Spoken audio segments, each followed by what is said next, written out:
I'm Arin Sime, founder and CEO at WebRTC.Ventures here in Amsterdam at the CASA24 conference. CASA stands for the CPaaS Acceleration Summit Amsterdam, and the various CPaaSs gathered here are talking about a number of topics of common interest to them, certainly things like AI, but also network APIs, which is what I'm particularly interested in and why I'm here, to learn a little bit more about that and get a better understanding of the direction that that's headed in our industry. Basic idea of a network API is that when you're building a communications app like a WebRTC video app or other types of real-time communications on a mobile device, through this API you'd be able to access additional information about the network that you're using at that time. And of course the network can change as you move around on your mobile device between different mobile providers, between different carriers, and so that means that there needs to be a standard across the industry. The standard that people are coalescing on is called CAMARA,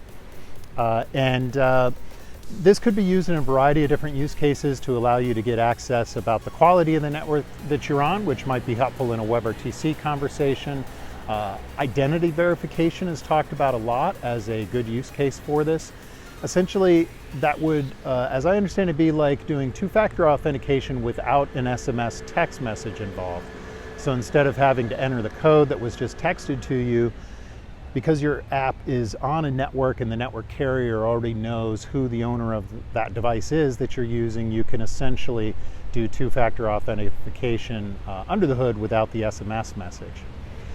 Another common use case talked about is network slicing for performance, to make sure that the most essential traffic is given a form of priority. Is the right way to say that. An example given by Dean Bubley in the conference yesterday, he's an industry analyst, and he talked about an example where, say, a drone operator really doesn't care about the network that they're on, or if network slicing or architectural concepts like that are being used. What they care about is that their drone doesn't fall out of the sky due to poor connectivity. And so using network slicing could make sure that that sort of traffic was prioritized and their drone is a little less likely to fall out of the sky. Seems like a good thing.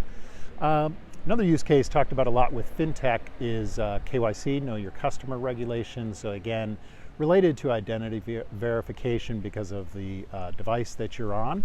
So lots of interesting applications of these network APIs. It's going to be interesting to see where these go in the coming years. And I do say years because one of the biggest disadvantage of it right now is that these really aren't done. It's still very much evolving. Even the standard itself is not complete, although, as I said, people have coalesced around CAMARA for that. But standardization around this is really important because as a developer, I don't want to have to use a different type of network API or get different results as I move from carrier to carrier as I'm walking around with my mobile app. So this really has to work consistently across different networks in order to be useful. That sort of thing is going to take time.